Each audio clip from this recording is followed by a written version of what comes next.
Assalamualaikum warahmatullahi wabarakatuh. Alhamdulillahi rabbil alamin.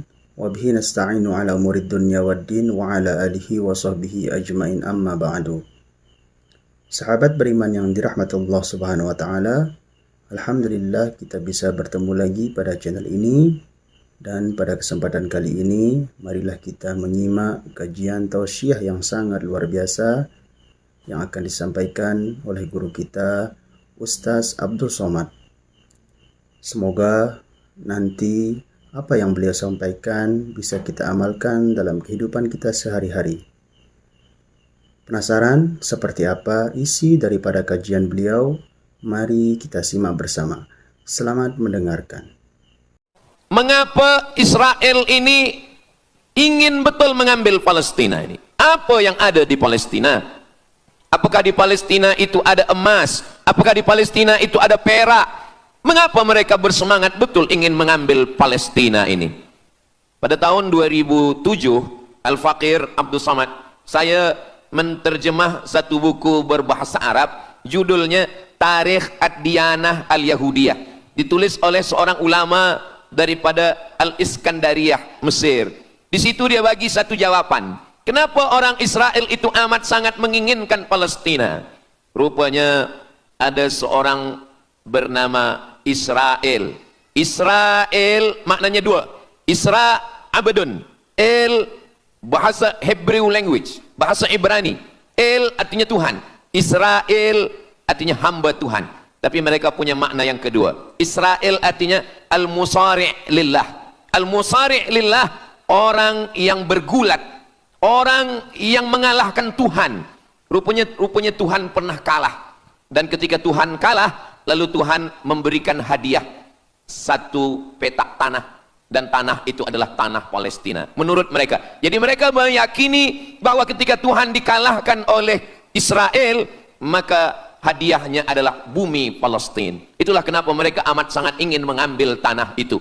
Tapi kita pula, Palestina bagi kita adalah hijrahnya Nabi Muhammad sallallahu alaihi wasallam yang dituliskan dalam Al-Qur'an. A'udzubillahi minasyaitonir rajim. Subhanalladzi asra bi'abdihi lailan minal masjidil haram ilal masjidil aqsa alladzi barakna haulah. Dulu semasa belajar di Al-Azhar ada satu subjek namanya Al-Milal wan Nihal. Al-Milal maknanya aliran-aliran keagamaan. Wan Nihal agama-agama. Maka salah satu aliran itu disebut dengan Zion. Zion adalah nama satu bukit yang ada di Palestina. Lalu mereka mengambil nama ini sebagai satu gerakan dunia. Dalam bahasa Arabnya disebut dengan As-Sahyuniyah atau Zionis. Mereka ingin mengembalikan Yahudi ke Palestina. Apa yang membuat mereka ingin? Rupa-rupanya mereka meyakini bahwa mereka menunggu-nunggu seorang lelaki.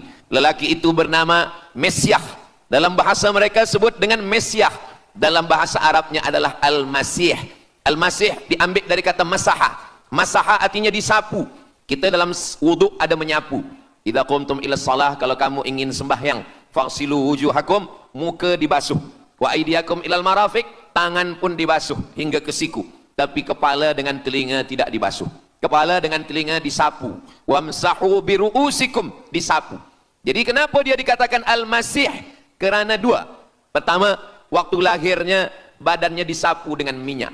Yang kedua, setelah dia besar, bila dia tengok orang lumpuh, dia sapu. Orang yang lumpuh boleh tegak berdiri. Bila nampak orang buta, dia sapu. Orang buta boleh menengok. Bila nampak orang mati, dia sapu. Dan orang mati pun boleh tegak berdiri. Dia tunjuk tanah, ya ard umbuti, wahai tanah tumbuh tanaman. Dia tunjuk langit, ya sama imtiri, turunkan hujan. Dia tunjuk orang mati, ya mayyit qum, orang mati tegak berdiri. Maka dia disebut dengan Al-Masih. Tapi Al-Masih ini ada yang original. Itulah dia Al-Masih Isa anak Maryam alaihi salam. Tapi ada Al-Masih satu lagi. Macam Isa. Orang Arab bila ada mangkuk, mereka sebut dengan wi'a. Kalau mangkuk ini emas, mereka katakan al-wi'a al-zahabi, mangkuk emas. Tapi kalau mangkuk ini dari perak, tapi dibalur dengan emas, mereka akan mengatakan al-wi'a al-mudajjal. Dia bukan emas, tapi dia nampak macam emas, maka dia namanya mudajjal.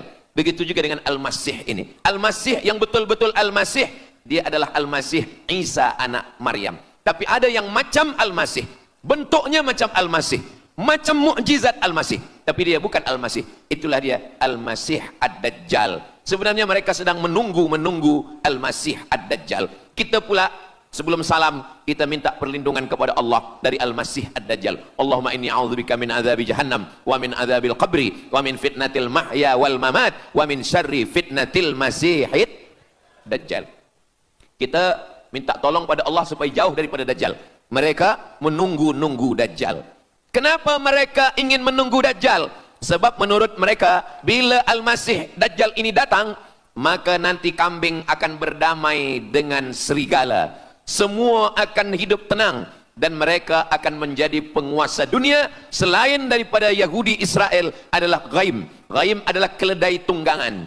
Jadi sebenarnya sesiapa saja pun yang bukan Yahudi, dia hanya akan menjadi keledai. Dan mereka ini adalah agama yang juga sebagai suku bangsa, yang juga sebagai sebuah negeri.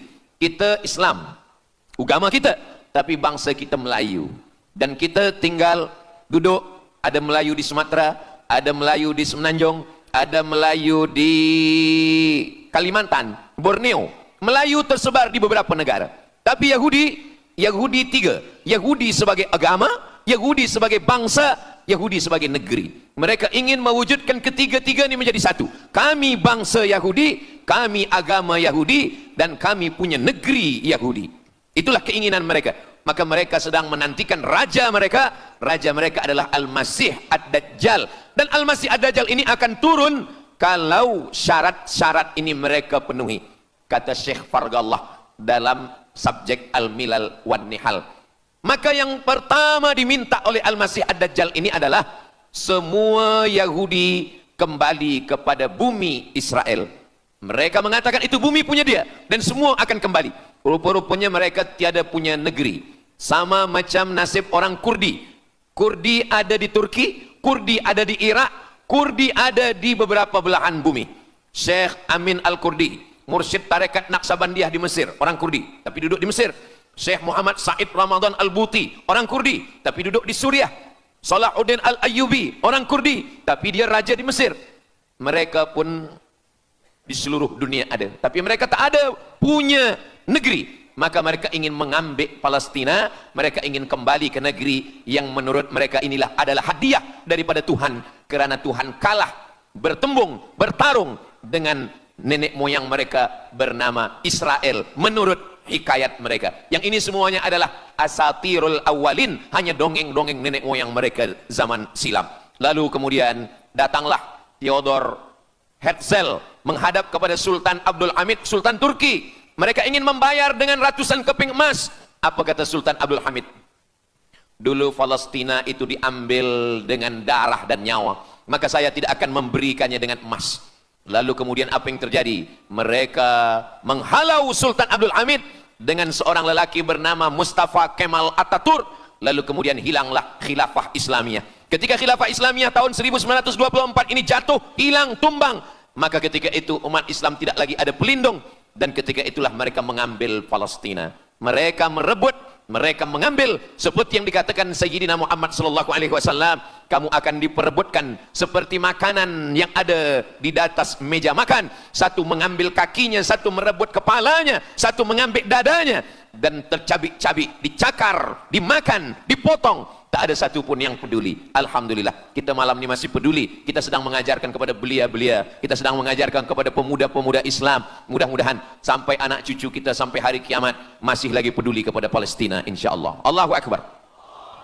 Semua Yahudi kembali ke Palestina. Maka sekarang mereka sudah berkumpul. Berapa jumlah mereka? 9 juta Yahudi sudah berada di Palestina. Itu syarat supaya Al-Masih itu turun. Sebab Al-Masih tidak mahu turun kalau Yahudi-Yahudi ini tidak kembali ke Palestina menurut mereka. Maka Yahudi dari Rusia kembali, Yahudi yang ada dari Amerika kembali semuanya. Dari mulai tahun 1946 sampailah hari ini 2025, tahun hadapan 2026, 80 tahun lamanya mereka sudah berkumpul menunggu kedatangan Al-Masih dengan cara berkumpul. Dan mereka yang datang ini hanya keturunan Yahudi dari puak ibunya saja. Yahudi ini tidak menerima dari puak ayah. Jadi kalau ada ayahnya Yahudi, emaknya tak Yahudi, dia tiada diterima. Sebab mereka guna dari puak ibu. Maka bila ibunya Yahudi, maka dia akan diterima. Ada satu Yahudi yang tidak diterima. Yahudi Falasha dari Afrika. Yahudi Falasha ini datang, mereka dari Ethiopia, mereka menyeberang ke Sudan, dari Sudan mereka masuk ke Mesir, dan mereka datang ke Palestina. Mereka pun nak masuk juga, tapi mereka tertolak. Sebab dia mengaku Yahudi, tapi kulit dia hitam. Saya tak tahu di tempat kita, tapi di tempat saya banyak juga Yahudi, namanya Yahudi pesek. Kulit dia hitam, hidung dia pesek, tapi otak dia Yahudi. Ini lebih berbahaya lagi, mereka menyebarkan kebencian. Jadi sebenarnya Yahudi adalah makhluk yang paling unsuri, rasisme. Mereka tiada menerima selain daripada Yahudi. Siapapun yang datang ingin mengaku orang Yahudi, kalau ditengok nasabnya tidak sesuai daripada ibu, dia tidak akan diterima. Sedarlah wahai orang yang membela-bela Yahudi. Wahai orang yang membela Yahudi, kalau kamu bukan Yahudi, maka kamu tidak akan diterima. Kerana Yahudi adalah agama, Yahudi adalah bangsa, dan Yahudi adalah negeri. Mereka ingin mewujudkan ini. Maka berdatanganlah Yahudi beramai-ramai, lalu mereka pun turun ke Palestina. Sampai hari ini mereka terus berdatangan. Lalu kemudian yang kedua, syarat Yahudi didatangi oleh Al-Masih, Mesias, mereka mesti menanam tanaman yang hijau. Jadi kalau mereka bayangkan, Al-Masih ini sedang berada di langit, dia selalu memandang ke bawah, dia tengok Yahudi dah berkumpul atau belum. Kalau berkumpul dia tak nak turun. Bila dah berkumpul semua ramai, baru dia turun.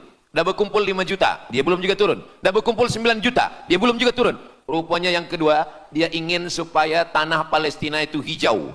Bila nanti dah hijau semua, baru dia turun. Dan tanaman yang hijau itu pun dia yang memilihkan tanamannya. Tanamannya adalah yang disebutkan Nabi 14 abad silam, Syajaratul Gharqad.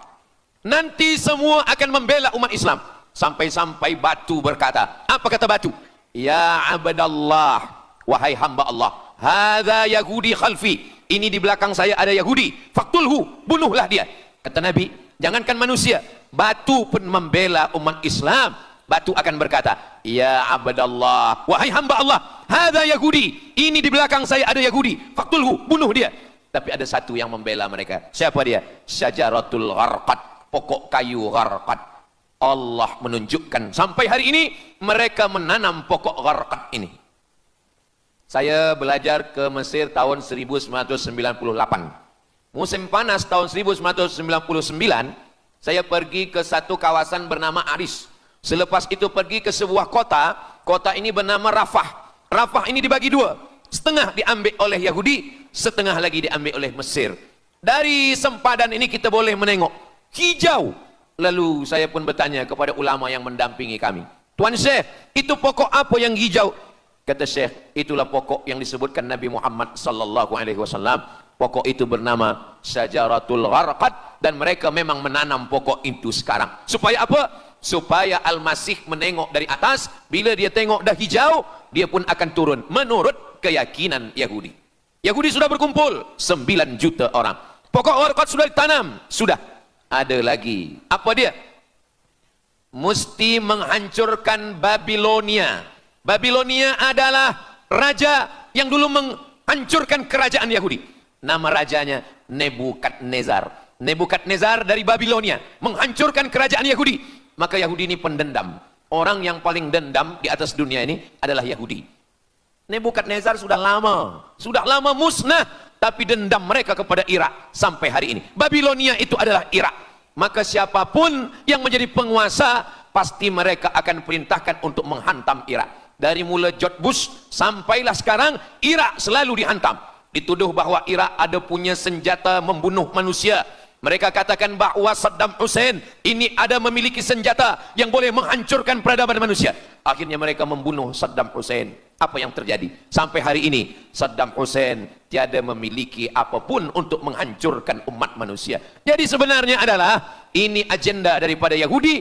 Mereka ingin menghancurkan Babilonia, dan Babilonia itu adalah Irak pada zaman modern sekarang ini. Setiap penguasa-penguasa pasti menghancurkan Irak, sebab mereka amat sangat benci dan dendam kesumat kepada Irak. Ada buku judulnya Al-Yahud fi Masr, orang Yahudi di Mesir. Lalu kemudian seorang jenderal Yahudi bernama Musa Dayan. Musa Dayan buta matanya sebelah. Lalu Musa Dayan ini meminta kepada Presiden Prancis bernama De Gaulle. Lalu De Gaulle pun menelpon Presiden Mesir bernama Anwar Sadat. Bukunya ada, saya simpan di rumah. Dia katakan bahwa kepada Anwar Sadat, wahai Tuan Presiden Anwar Sadat, ini mami yang ada di Museum Mesir, Kaherah itu sedang sakit. Jadi untuk menyehatkannya mesti dibawa ke Prancis, ke Paris. Lalu disediakanlah pesawat terbang untuk membawa mami ini. Dulu saya pernah dengar tazkirah Ustaz Azhar Idrus, jangan anak panggil mami, sebab mami itu, inilah mami Fir'aun. Mami return. Ini mami ini sakit, maka dia mesti disehatkan, ada bakteri, maka dia mesti disehatkan, dibawa ke Paris, Prancis. Akhirnya diterbangkan pada masa Presiden Anwar Sadat. Dibawa ke hospital, sampai di hospital, rupa-rupanya Jenderal Musa Dayan yang buta sebelah sudah menunggu mami. Begitu mami Ramses II, Fir'aun sampai, dia terus meninju muka mami itu. Kenapa? Sebab dia dendam. Inilah yang dulu menghalau nenek moyang dia dari Mesir. Gila. Yahudi ini adalah orang-orang yang gila. Sampai hari ini, mereka punya dendam yang tak berkesudahan. Sampai mami yang sudah menjadi kering, kita pun menengoknya biasa-biasa saja.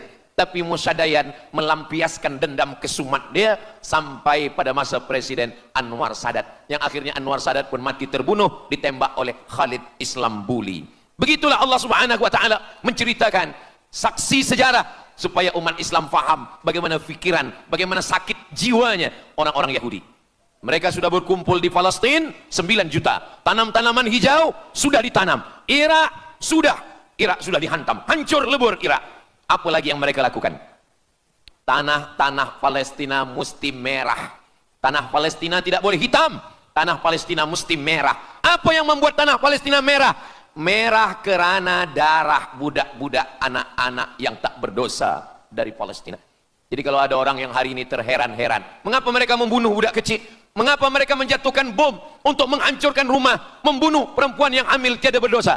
Tapi bila orang faham, dia mengerti. Sesungguhnya mereka ingin supaya darah anak-anak yang tiada berdosa itu tumpah. Kalau darah itu sudah tumpah, disitulah mereka menantikan supaya Al-Masih, Mesiah itu turun membela. Sebab itu adalah raja di raja mereka. Apa yang terjadi sebenarnya hari ini?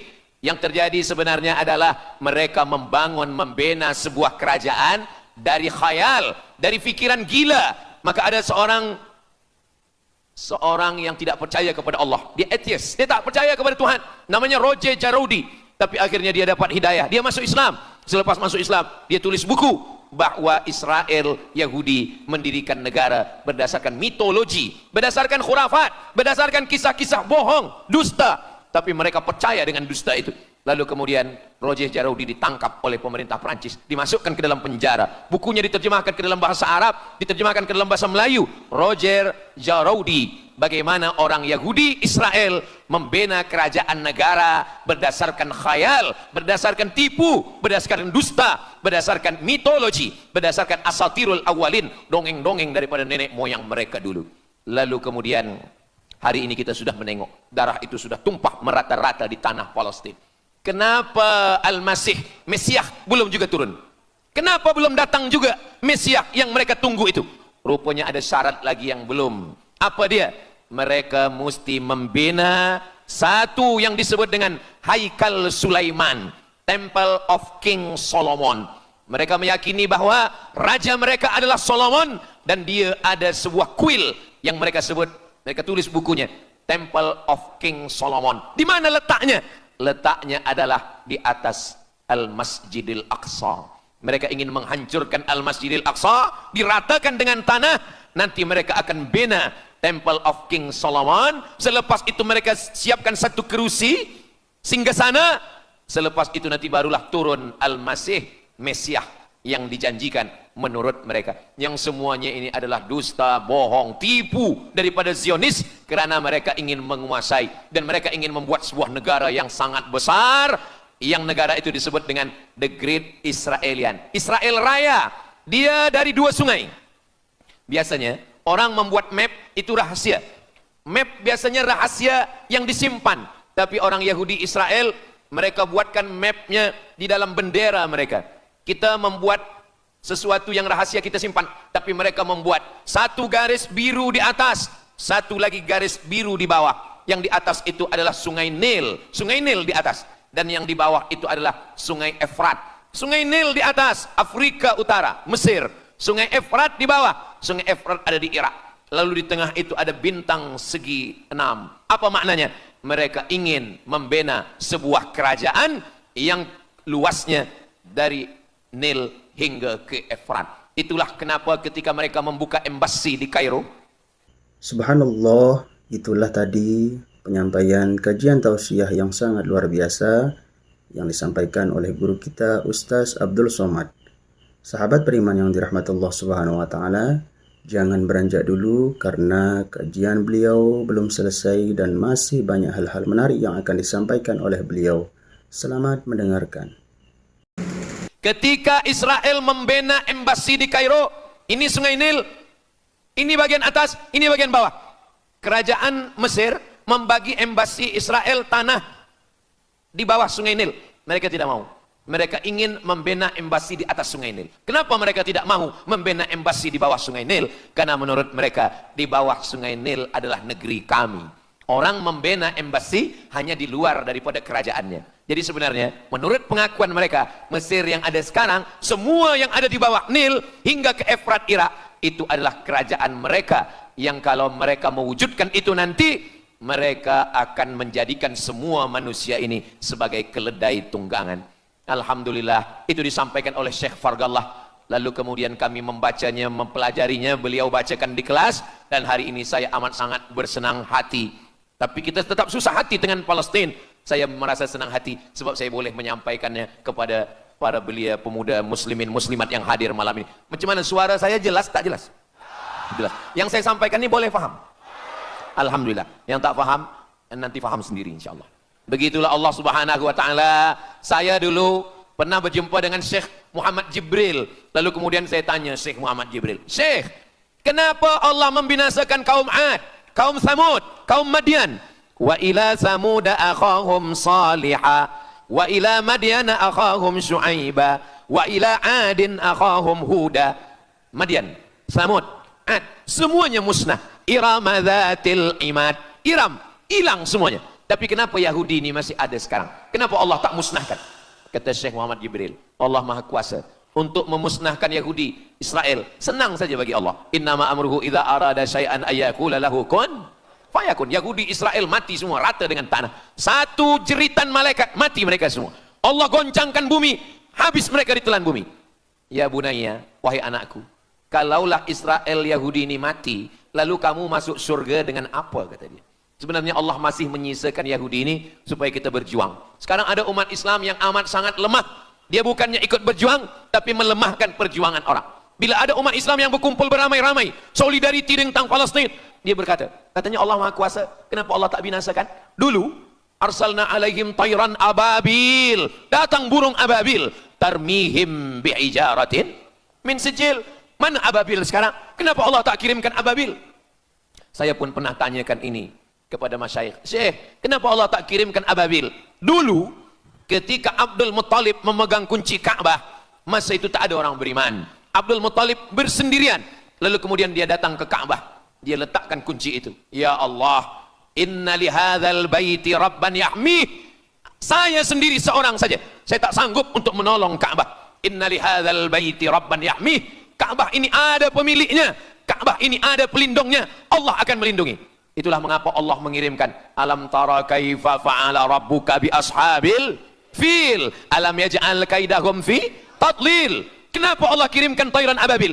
Karena tidak ada orang beriman, hanya Abdul Muttalib sendiri. Tapi sekarang 2 miliar orang beriman yang bersyahadat asyhadu an la ilaha illallah wa asyhadu anna muhammadan rasulullah. Itulah kenapa Allah tidak mengirimkan tayran ababil. Itulah kenapa Allah tidak membuatkan goncangan. Itulah kenapa. Tapi sedikit banyak Allah mulai menurunkan pertolongannya. Kalau sudah datang pertolongan Allah Subhanahu wa taala, idza jaa nasrullah, kalau sudah datang pertolongan Allah, idza jaa nasrullah wal fath, kemenangan. Wa ra'aitan nasa yadkhuluna fi dinillahi afwaja. Insyaallah, alaysa subuhu biqarib. Subuh tak lama lagi. Pertolongan Allah pasti datang. nasrum minallah wa fathun qarib, hasbunallah wa ni'mal wakil, ni'mal maula wa ni'man nasir, wala haula wala quwata illa billahil aliyil azim. Kalau kita seorang cikgu, kalau kita seorang ulama, sampaikanlah kepada umat. Sebagai seorang ayah, sampaikan kepada anak. Sebagai seorang ahli keluarga, kita mesti ingatkan, buatkan baju dengan lambang, simbol, bendera penderitaan Palestina. Kalau kita menonton dengan keluarga di rumah, tontonkan bagaimana penderitaan anak-anak di Palestina. Saya di rumah ada gambar besar, gambar Palestina. Sehingga setiap kali tamu datang, kita bercerita, dia tanya, ini gambar apa nih Ustaz? Inilah gambar saudara kita yang sedang teraniaya di Palestina.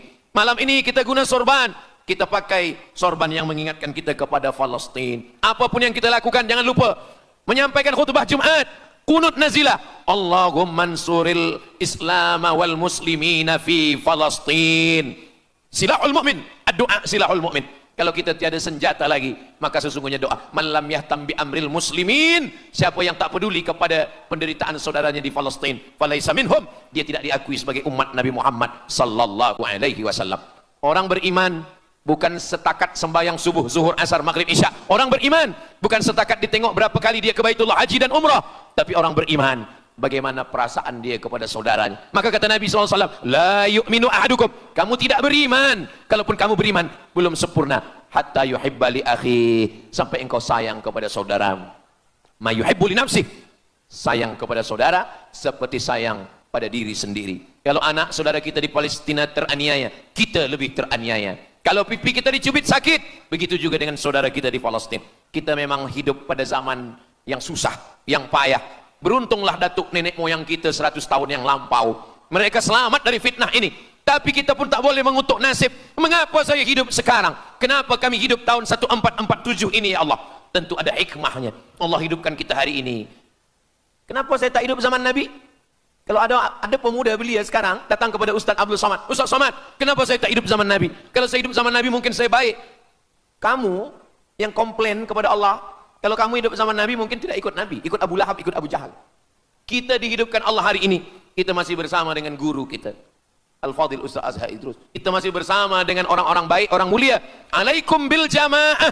Kata Nabi SAW, man syadza syadza finnar, jangan bersendirian, sendirian masuk neraka. Kita mesti berjamaah. Alhamdulillah, yang ada kuasa dengan kuasanya, yang ada fatwa dengan fatwanya, yang ada ilmu dengan ilmunya. Bagi penuntut-penuntut, pelajar-pelajar, tonton, buat video, buat apapun yang boleh kita buat, share, gambar, semuanya itu ada tanggung jawab kita di hadapan Allah Subhanahu wa taala. Kullukum ra'in, setiap kamu pemimpin, hadap ke Baitul Maqdis 17 hingga 18 bulan. Sampai akhirnya pada bulan Sya'ban turun ayat, qad nara taqalluba wajhika fis sama', kami menengok wajah engkau menghadap ke arah langit. Fawalli wajhaka syatral masjidil haram, hadapkanlah wajahmu ke arah Masjidil Haram. Lalu Nabi pun menghadap ke arah Masjidil Haram. Selepas itu sahabat datang beramai-ramai menjumpai Nabi Muhammad SAW. Ya Rasulullah, bagaimana saudara kami yang sembahyang, yang solat 16 bulan, 17 bulan, 18 bulan, dia menghadap ke Palestina, apakah solatnya diterima Allah? Turun ayat, wa ma kana Allahu liyudhi'a imanahum. Tafsirnya, wa ma kana Allahu liyudhi'a salatahum. Allah tidak menyia-nyiakan sembahyang mereka, Allah tidak menyia-nyiakan solat mereka. Sembahyang mereka yang dulu menghadap ke Baitul Maqdis diterima Allah atau tidak, itu yang mereka cemaskan, itu yang mereka khawatirkan. Sembahyang yang 18 bulan itu yang mereka takutkan. Bagaimana kita sekarang? Bagaimana sembahyang saudara kita? Bagaimana puasa mereka? Bagaimana musim sejuk? Mereka sejuk. Bagaimana mereka tak boleh makan, tak boleh minum? Kalau kita sudah berbuat di luar kemampuan kita, kita tidak akan dituntut di hadapan Allah. La yukallifullahu nafsan illa wus'aha. Mudah-mudahan apa yang kita lakukan malam ini, kita bangkitkan semangat jamaah. Selemah-lemahnya adalah doa. Selemah-lemah kekuatan orang beriman adalah melafazkan doa kepada Allah supaya Allah memberikan pertolongan. Tak ada yang susah bagi Allah Subhanahu wa taala. Itulah yang boleh Al-Fakir sampaikan pada malam hari ini, solidariti kita tentang Palestina. Mudah-mudahan ada manfaatnya. Banyak cakap kata yang tak berkenan di hati, menyinggung perasaan, saya memohon maaf beribu-ribu maaf. Mudah-mudahan yang kita lakukan malam ini diridhai Allah Subhanahu wa taala dan boleh kita bawa bekal menghadap Allah. Bila kita mati ditanya oleh Allah, inilah jawaban kita. Kami sudah berkumpul, kami sudah bangkitkan semangat, kami sudah berdoa, kami sudah menjelaskan bagaimana jahat Yahudi di Palestina. Akhirnya saya tutup dengan pantun penutup. menangkap puyuh di Bukit Selasih. Thank you dan terima kasih. Aku lu qauli hadza astaghfirullah li wa lakum. Allahu akbar. Allahu akbar. Allahu akbar. Sallu ala Nabi Muhammad. Allahumma salli ala Sayyidina Muhammad wa ala ali Sayyidina Muhammad. Terima kasih segala perhatian. Mohon maaf segala kesilapan dan kekhilafan. Wassalamualaikum warahmatullahi wabarakatuh. Alhamdulillahirabbil alamin. Demikianlah kajian penuh ilmu, hikmah dan manfaat yang sudah disampaikan oleh guru kita Ustaz Abdul Somad.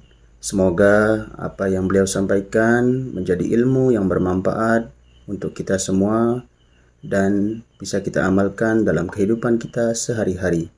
Sahabat beriman yang dirahmati Allah Subhanahu wa taala, mari kita doakan beliau mudah-mudahan diberikan kesehatan, keafiatan dan selalu dalam lindungan Allah Subhanahu wa taala. Dan pada para sahabat yang sudah menyimak kajian ini sampai selesai, saya ucapkan terima kasih banyak dan doa untuk sahabat semua. Semoga diberikan kesehatan, dimudahkan segala urusannya dan dilancarkan rezekinya. Amin ya rabbal alamin. Sampai berjumpa di kajian-kajian berikutnya. Wabillahi taufiq wal hidayah.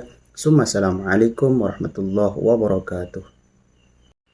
Setelah kita mendengarkan bersama kajian dari guru kita Ustaz Abdul Somad, sekarang mari kita lanjutkan aktivitas kita masing-masing. Semoga apa yang sudah beliau sampaikan menjadi ilmu yang bermanfaat dan bisa kita amalkan dalam kehidupan kita sehari-hari.